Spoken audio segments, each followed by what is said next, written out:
Hi dears, എല്ലാവരും happy അല്ലേ? Welcome to our channel. ഇന്ന് നമ്മൾ ബജ്ജികളാണ് ഉണ്ടാക്കാൻ പോകുന്നത്.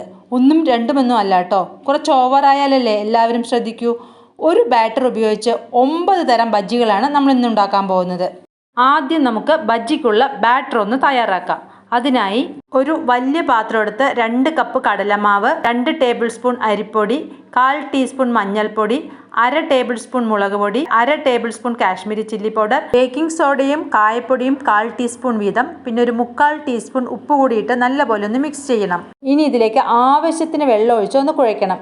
ഏകദേശം 1/4 കപ്പ് വെള്ളം ആവശ്യമായി വരും. ഓരോ പൊടിക്കനുസരിച്ച് വെള്ളത്തിൻ്റെ അളവ് മാറിയിരിക്കും. വെള്ളം ഒഴിക്കുമ്പം ശ്രദ്ധിക്കണം, കൂടിപ്പോവരുത്. ഇതാണ് അതിൻ്റെ കറക്റ്റ് കൺസിസ്റ്റൻസി. ബജ്ജി ഉണ്ടാക്കാനുള്ള ഐറ്റംസ് ഇങ്ങനെ മുക്കിയെടുക്കുമ്പം അതിലേക്ക് ഇങ്ങനെ മാവ് കോട്ട് ചെയ്തിരിക്കണം.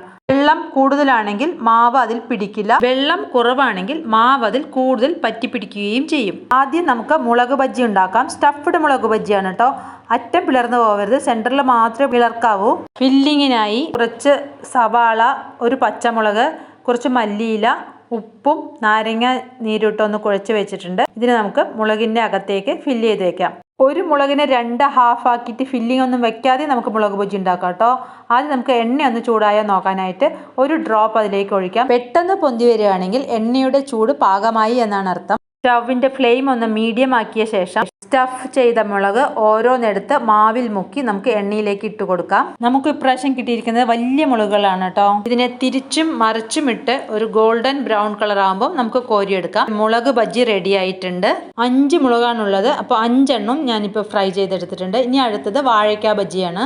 വാഴയ്ക്ക ഒരുപാട് തിന്നായി മുറിക്കരുത്, അത്യാവശ്യം കട്ടി വേണം. അതും വെച്ച് ഒരുപാട് അങ്ങ് കട്ടിയാവരുത്. എല്ലാ ബജ്ജികളും 4 അല്ലെങ്കിൽ 5 പീസാണ് ഉണ്ടാക്കുന്നത്. നമ്മളിവിടെ 4 പേരാണുള്ളത്. വാഴയ്ക്കയും മാവിൽ മുക്കി എണ്ണയിലിട്ട് പൊരിച്ചെടുക്കാം. എല്ലാ ബജ്ജികളും ഒരേ പ്രൊസീജിയറിലാണ് ഉണ്ടാക്കുന്നത്.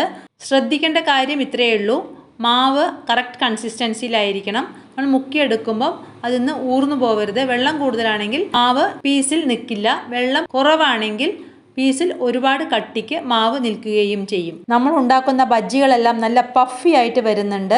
വാഴയ്ക്ക ബജ്ജി റെഡി ആയിരിക്കുകയാണ്. അടുത്തത് പഴബജ്ജി അഥവാ പഴംപൊരി. നേന്ത്രപ്പഴം വെച്ചാണ് നമ്മൾ ഇത് ഉണ്ടാക്കുന്നത്. കുറേ ബജ്ജികൾ ഉണ്ടാക്കുന്നത് കൊണ്ട് പഴബജ്ജിയും കുറച്ചേ ഉണ്ടാക്കുന്നുള്ളൂ. പാതി പഴം വെച്ചാണ് നമ്മൾ ബജ്ജി ഉണ്ടാക്കാൻ പോകുന്നത്. പഴം മുറിക്കുമ്പോൾ ശ്രദ്ധിക്കണം, ഒരുപാട് തിന്നായി പോകരുത്, അത്യാവശ്യം തിക്കായിരിക്കണം. ഇനി നമുക്കിതിനെ മാവിലേക്കിട്ട് നേരത്തെ ഉണ്ടാക്കിയ പോലെ എണ്ണയിലിട്ട് പൊരിച്ചെടുക്കാം. നേരത്തെ ഞാൻ പറഞ്ഞല്ലോ മാവിൻ്റെ കൺസിസ്റ്റൻസി കറക്റ്റ് ആയിരിക്കണം എന്ന്. അതുപോലെ തന്നെ തുല്യമായ പ്രാധാന്യമുണ്ട് എണ്ണയുടെ ചൂടിനും. എണ്ണ നല്ലപോലെ ചൂടായ ശേഷം മാത്രമേ ബജ്ജി ഉണ്ടാക്കാൻ തുടങ്ങാവൂ, അല്ലെങ്കിൽ ബജ്ജി ഒരുപാട് എണ്ണ അബ്സോർബ് ചെയ്യും. നമ്മുടെ പഴംപൊരി റെഡിയായി. അടുത്തത് ഓണിയൻ ബജ്ജിയാണ്. സവാള വെച്ച് നമുക്കൊരു ബജ്ജി ഉണ്ടാക്കാം. അതിന് സവാള കട്ട് ചെയ്യുമ്പോൾ ശ്രദ്ധിക്കേണ്ടത് എന്താണെന്ന് വെച്ചാൽ തിക്കായിട്ട് വേണം സവാള കട്ട് ചെയ്യാൻ, അല്ലെങ്കിൽ നമ്മൾ പൊരിച്ചെടുക്കുമ്പോഴേക്കും ഓരോരോ റിങ് ആയി അടർന്നു വരും.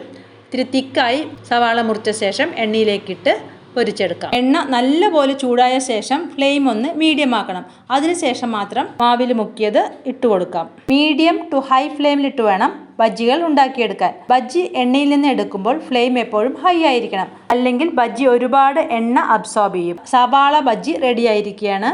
അടുത്തത് വഴുതന വെച്ചാണ് ബജ്ജി ഉണ്ടാക്കുന്നത്. നിങ്ങൾ കഴിച്ചിട്ടുണ്ടോ വഴുതന ബജ്ജി? വഴുതന മുറിക്കുമ്പോൾ ഇത്തിരി തിക്കായി വേണം മുറിക്കാൻ, അല്ലെങ്കിൽ അത് സോഗി ആയി പോവും. വഴുതിരിങ്ങ മാവിൽ മുക്കിയ ശേഷം എണ്ണയിലേക്ക് ഇട്ട് കൊടുക്കാം. വഴുതന ബജ്ജി ഇതുവരെ കഴിച്ചിട്ടില്ലെങ്കിൽ നിങ്ങളൊന്ന് ഉണ്ടാക്കി നോക്കി കഴിക്കണം, നല്ല ടേസ്റ്റാണ്. എല്ലാ ബജ്ജികളും ഒരേ ദിവസം ഉണ്ടാക്കണമെന്നൊന്നുമില്ല. ഓരോ ദിവസം ഓരോ ബജ്ജി ഉണ്ടാക്കി അഭിപ്രായം കമൻ്റായി അറിയിക്കണം. ഈ ബജ്ജികളുടെ റെസിപ്പീസ് എല്ലാം ഫ്രണ്ട്സിനും ഫാമിലിക്കൊക്കെ ഷെയർ ചെയ്യാനും മറക്കല്ലേ. അടുത്തത് പപ്പടം വെച്ചാണ് ബജ്ജി ഉണ്ടാക്കുന്നത്. ഒന്നിച്ചൊരു പൊള്ളമാവാതിരിക്കാൻ ഞാൻ ചെറുതായി ഒന്ന് ഫോർക്ക് വെച്ച് കുത്തി കൊടുത്തിട്ടുണ്ട്. ചെറിയ പപ്പടമാണ് ഞാൻ ഇതിനായി വാങ്ങിയത്. വലിയ പപ്പടമാണ് നിങ്ങളുടെ കയ്യിലുള്ളതെങ്കിൽ അതിനെ ചെറിയ പീസുകളാക്കിയ ശേഷം മാവിൽ മുക്കി പൊരിച്ചെടുക്കാം. മുട്ട ബജ്ജി ആർക്കാ ഇഷ്ടമല്ലാത്തത്? ഞാൻ 2 മുട്ട പുഴുങ്ങിയെടുത്തിട്ടുണ്ട്. അതിനെ കറക്റ്റായി 2 പീസാക്കി മുറിച്ച ശേഷം നമ്മുടെ മാവിൽ മുക്കി എണ്ണയിലേക്കിട്ടു. എണ്ണ നല്ല ചൂടുണ്ടാവണം. സ്റ്റവ് ഒന്ന് മീഡിയം ഫ്ലെയിമിലേക്ക് ആക്കിയ ശേഷം മുട്ട ബജ്ജി തിരിച്ചും മറിച്ചുമിട്ട് ഫ്രൈ ചെയ്തെടുക്കാം. ഉണ്ടാക്കുന്ന എല്ലാ ബജ്ജികളും പുറമേ ക്രിസ്പിയും ഉള്ളിൽ നല്ല സോഫ്റ്റും ആണ് കേട്ടോ. അടുത്തത് ഉരുളക്കിഴങ്ങ് വെച്ചാണ് ബജ്ജി ഉണ്ടാക്കാൻ പോകുന്നത്. ഉരുളക്കിഴങ്ങും ഒരുപാട് തിന്നായി മുറിക്കരുത്, എന്നാൽ വേവാൻ ആവശ്യമുള്ളത്ര കട്ടിയിലേ മുറിക്കാവൂ. എപ്പോഴും മീഡിയം ഫ്ലെയിമിലിട്ട് വേണം ബജ്ജി വേവിക്കാൻ, അല്ലെങ്കിൽ ഉള്ളിലെ പീസ് വേവില്ല. ഹൈ ഫ്ലെയിമിലാണ് ഇടുന്നതെങ്കിൽ പെട്ടെന്ന് പുറംഭാഗം ചുവന്നു വരും, അകത്തെ പീസ് വേവുകയുമില്ല. ക്യാപ്സിക്കം ബജ്ജി കഴിച്ചിട്ടുണ്ടോ? നമുക്കൊന്ന് ഉണ്ടാക്കി നോക്കിയാലോ? അതിനായി ക്യാപ്സിക്കത്തിൻ്റെ അകത്തെ കുരു കളയണം കേട്ടോ. ക്യാപ്സിക്കം നല്ലപോലെ കഴുകിയ ശേഷം വേണം മുറിക്കാൻ. റൗണ്ട് പീസസ് ആയി മുറിക്കാം. എൻ്റെ ക്യാപ്സിക്കം പൊട്ടിപ്പോയിട്ടുണ്ട്, അതുകൊണ്ട് റൗണ്ട് കിട്ടിയിട്ടില്ല. അതും നമുക്ക് മാവിൽ മുക്കി എണ്ണയിൽ പൊരിച്ചെടുക്കാം. അങ്ങനെ നമ്മുടെ മാവ് ഫിനിഷ് ആയിരിക്കുകയാണ്. മാവും കഴിഞ്ഞു, ബജ്ജി പീസസും കഴിഞ്ഞു. ക്യാപ്സിക്കം നല്ലപോലെ ക്രിസ്പി ആവുമ്പോൾ നമുക്ക് കോരി മാറ്റാം. ക്യാപ്സിക്കം ബജ്ജി റെഡി ആയിട്ടുണ്ട്. ബജ്ജികളെല്ലാം സ്റ്റെയിനറിൽ നിന്ന് എടുത്ത് ടിഷ്യൂ പേപ്പറിൽ വെച്ചിട്ടുണ്ട്, എണ്ണയെല്ലാം വലിച്ചെടുക്കാനാണ്. ഇത് മുളക് ബജ്ജി, ഇത് മുട്ട ബജ്ജി, ഇത് വാഴയ്ക്ക ബജ്ജി. നമുക്കൊന്ന് മുറിച്ചു നോക്കാം. നല്ല പഫി ആയിട്ടുണ്ട്, അകത്ത് നല്ല സോഫ്റ്റ് ആണ്. ഇത് പപ്പട ബജ്ജി, നല്ല ക്രിസ്പിയാണ് കേട്ടോ. അകം നോക്കൂ, മാവൊന്നും കട്ടയായി നിൽക്കുന്നില്ല. ഇനി വഴുതന ബജ്ജി ഒന്ന് എടുത്ത് നോക്കാം. അത് നമുക്ക് മുറിക്കാം. നോക്കൂ, ഉള്ളു നല്ല സോഫ്റ്റ് അല്ലേ. ഇത് ക്യാപ്സിക്കം. പഴംപൊരി ഒന്ന് എടുത്ത് നോക്കിയാലോ? അതും നല്ല ക്രിസ്പി ആയിട്ടുണ്ട് പുറമെ. പേടിക്കണ്ട, ഈ ബജ്ജികളെല്ലാം ഒറ്റയ്ക്കല്ല കഴിച്ചത് കേട്ടോ, എണ്ണക്കടിയാണല്ലോ. നിങ്ങൾക്ക് ഈ വീഡിയോ ഇഷ്ടമായെന്ന് വിചാരിക്കുന്നു. അടുത്ത വീഡിയോയിൽ പുതിയ റെസിപ്പിയുമായി വരാം. താങ്ക്